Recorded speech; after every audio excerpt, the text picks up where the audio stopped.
कॉन्ड का, और वो भी जिस टॉपिक के साथ हम अभी आ रहे हैं उस टॉपिक का नाम है रेशो प्रपोर्शन। तो यस गाइस, जैसे कि आपको मालूम है कॉन्ड में कई सारे टॉपिक है, लेकिन अपने आप में रेशो, परसेंटेज, एवरेजेस ये ऐसे टॉपिक है जो खुद भी डायरेक्ट वैरायटी रखते हैं और थ्रू आउट द कॉन्ट आपको हर जगह काम आते हैं। इनफैक्ट कॉन्ट ही क्यों, डीआई में भी, डेटा इंटरप्रिटेशन में भी भर भर के काम आएंगे दोस्तों।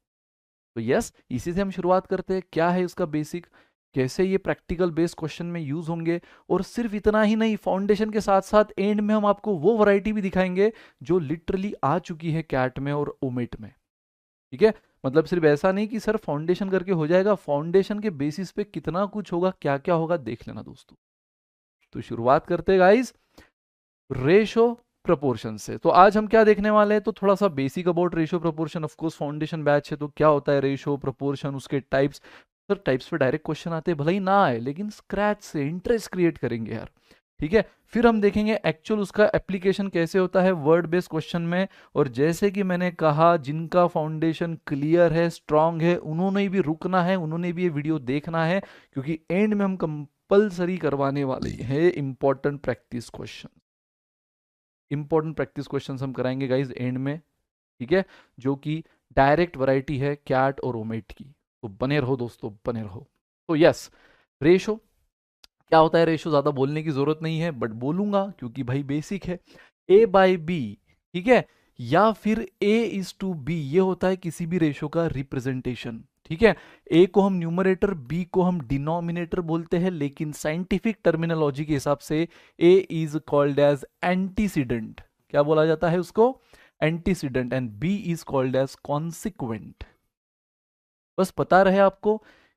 फॉर एग्जाम्पल अगर किसी क्वेश्चन में फाइंड रेशो ना बोलते हुए find consequent of the ratio बोल दिया, तो आपको मालूम चाहिए कॉन्सिक्वेंट मतलब कोई टेंशन नहीं है भाई, कॉन्सिक्वेंट मतलब डिनोमिनेटर। उस रेशो का जो भी फाइनल आंसर है, फॉर एग्जाम्पल हमारा आंसर 2:5 आया है, तो जो डिनोमिनेटर है वो कॉन्सिक्वेंट है। इधर ऑप्शन में 5 दिखा, टिक कर दो अगर कॉन्सिक्वेंट पूछा है सिर्फ, तो एंटीसीडेंट यानी न्यूमरेटर। ठीक है, फिर उसके बाद डिफरेंट डिफरेंट टाइप्स क्या होते हैं भाई रेशो के, तो रेशो के डिफरेंट डिफरेंट टाइप होते हैं। सबसे पहले तो डुप्लीकेट, रेयरली यूज होगा गाइज, लेकिन आपको पता चाहिए डुप्लीकेट मतलब पता है क्या है। अगर कोई भी रेशो दिया है और उसका डुप्लीकेट रेशो बोल दिया है, तो सिंपल उसका स्क्वायर ले लो, दैट्स इट। जैसे 2:5 का डुप्लीकेट रेशो क्या होगा, 4:25, है ना, बस स्क्वायर ले लेना है 2 का 5 का। सेकंड आता है सब डुप्लीकेट। सब डुप्लीकेट मतलब क्या होता है, स्क्वायर रूट, जो हमने स्क्वायर लिया वो डुप्लीकेट था, अब हम अगर स्क्वायर रूट ले लेंगे ए का बी का, तो वो सब डुप्लीकेट होगा। उसी के साथ ट्रिप्लीकेट। ट्रिप्लीकेट मतलब क्या होता है, क्यूब, यानी ए क्यूब अपॉन बी क्यूब। तो अब आप समझ ही गए होंगे। लास्ट टाइप सब ट्रिप्लीकेट मतलब क्या होगा, क्यूब रूट। ठीक है, तो सब ट्रिप्लीकेट यानी क्या होगा guys, cube root of A and cube root of B.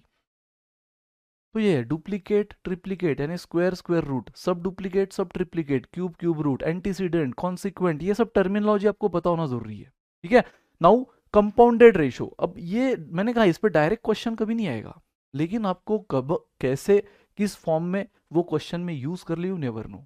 ठीक है, तो पता रहना कोई भी हार्मफुल नहीं है। ठीक है, उसका फायदा ही होगा, नुकसान बिल्कुल नहीं है। तो इसके साइड इफेक्ट कुछ भी नहीं गाइस एक्स्ट्रा नॉलेज के। तो यस, एक चीज होती है कंपाउंडेड रेशो। यार ये कंपाउंडेड रेशो क्या है सर, कंपाउंड इंटरेस्ट सुना है, कंपाउंडेड रेशो क्या है।